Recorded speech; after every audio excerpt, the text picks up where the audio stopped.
एक गांव में दो किसान भाई रहते थे। दोनों में बड़ा ही गहरा प्यार था। पर अचानक छोटे भाई की तबीयत बिगड़ने लगी और आसपास के जितने भी वेद हकीम सबको तो सबके पास उसका इलाज चलने लगा। 6 महीना बीत गया, 12 महीना बीत गया। पर धीरे धीरे इस बात को लेकर बड़े भाई के मन में कड़वाहट आने लगी कि बहुत सारा पैसा मेरे छोटे भाई के इलाज में जा रहा है। तो कुछ ऐसा करे कि भाई मर जावे और मेरा खर्चा बच जावे। किसी वैदराज को बोलकर इसको जहर दे दे। अब वो पहुंचे एक वैदराज के पास और वैदराज ने भी मान लिया कि आप मुझे पैसे दे दीजिए और मैं ये घिनौना काम कर दूंगा। और हुआ यही कि थोड़े दिनों में छोटा भाई मर गया और उसके 2 साल बाद उनके घर पे बच्चा पैदा हुआ। धीरे धीरे बच्चा बड़ा होता गया और ये लोग खुश रहे।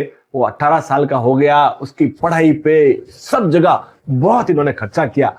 और जब 22-23 साल का हो गया तो इसकी शादी भी बड़ी चारों ओर से धूमधाम से की गई। और शादी होने के तुरंत 2-3 महीने के बाद ही वो बीमार पड़ना चालू हो गया। अब इसके इलाज के लिए इन्होंने दुनिया भर का पैसा इधर से उधर से सब खेत खलियान भी बेचे और उसका इलाज चलने लगा। और 2 साल बाद एक दिन वो चारपाई पे लेटा हुआ है और वो भाई वहां पे बैठा हुआ है और वो पुता अपने पुत्र से बोल रहा है कि बेटा तू ठीक हो जा। तो वो मुस्कुराते हुए बोला कि भैया आपका हमारा हिसाब पूरा हो गया, सिर्फ कफन का और लकड़ी का पैसा बाकी है। तो बोला बेटा मैं तेरा पिता हूं, भाई नहीं हूं। बोले आप भूल गए, मैं वही भाई हूं जिसको आपने जहर देकर मरवाया था। और मैंने इस जन्म में आप लेके मेरी जो आधी संपत्ति थी पूरी इलाज में, शादी में और मेरे खर्चे में मैंने पूरी करवा दी। अब सिर्फ अर्थी और लकड़ी के जितना पैसा बाकी रह गया है। तो वो रोने पड़े, बोले यार तूने मैंने कैसा काम कर दिया, मेरा पूरा कुल का मैंने नाश कर दिया।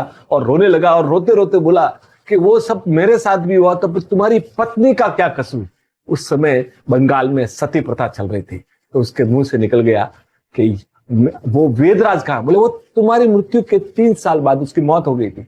बोले वही मेरी पत्नी के रूप में जन्मा है और आज आज उस दुष्ट को भी जिंदा जलाया जाएगा।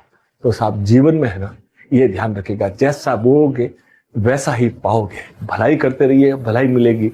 और खराब काम करेंगे तो खराब भुगतना पड़ेगा और इसी जन्म में भुगतना पड़ेगा। साहब कर्मों से बचिए। Thank you sir. प्रलयम प्रलयम दुष्कृ